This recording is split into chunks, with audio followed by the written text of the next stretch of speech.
మాజీ సర్పంచ్ సాయిరెడ్డి సూసైడ్ చేసుకోవడం బాధాకరమన్నారు మాజీ ఎమ్మెల్యే జైపాల్ యాదవ్. కొండారెడ్డిపల్లి గ్రామానికి సాయిరెడ్డి చేసిన సేవలను గుర్తు చేసుకున్నారు. ఆయన ఆత్మహత్యకు కారకులైన వారిపై కఠిన చర్యలు తీసుకోవాలని డిమాండ్ చేశారు. సాయిరెడ్డి కుటుంబానికి న్యాయం జరిగే వరకు బీఆర్ఎస్ పోరాడుతుందని తేల్చి చెప్పారు. కల్వకుర్తిలోని ప్రభుత్వ ఆసుపత్రిలో సాయిరెడ్డి మృతదేహానికి ఆయన నివాళులర్పించారు.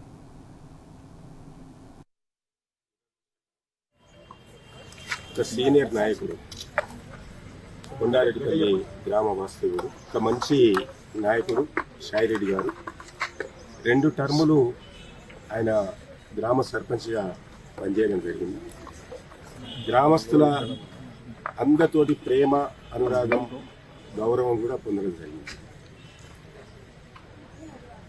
సాయిరెడ్డి గారు మాకు కొత్త కాదు, పరిచితుడు. ఎప్పుడు కలవృతిలో కలిసేటువంటి వ్యక్తి. డిప్రెషన్కి వెళ్ళిపోతాడు. అదేవిధంగా అతడు కఠినమైన నిర్ణయం తీసుకోవడానికి అవకాశం ఏర్పడతాడు. ఆయన చనిపోతూ ఒక డయింగ్ డిక్లరేషన్ ఇచ్చాడు. ఆ డయింగ్ డిక్లరేషన్లో చాలా విపులంగా, క్లుప్తంగా రాయడం జరిగింది.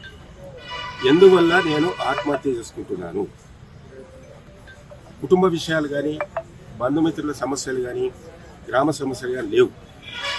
కేవలం ఆయన గ్రామంలో ఆయన ఇంటికి సంబంధించినటువంటి అక్కడ ఇబ్బందుల వల్ల, గతంలో ఆయన సర్పంచ్గా ఉన్నప్పటి నుంచి కూడా ఒక 40-50 సంవత్సరాల నుంచి కూడా ఉన్నటువంటి ఆయన ఇంటికి వెళ్ళేటువంటి దారిని మూసివేసినందువల్ల, ఆ దారికి అడ్డంగా నిర్మాణాలు చేసినందువల్ల ఎన్నోసార్లు అక్కడ ఉన్నటువంటి గ్రామ సెక్రటరీతో పాటు అధికారులకు, తర్వాత ఆఖరికి ఈ రాష్ట్రాన్ని పరిపాలించే ముఖ్యమంత్రి రేవంత్ రెడ్డి గారి దృష్టి తీసుకెళ్ళిన ఆ సమస్య పరిష్కారం కాలేదు.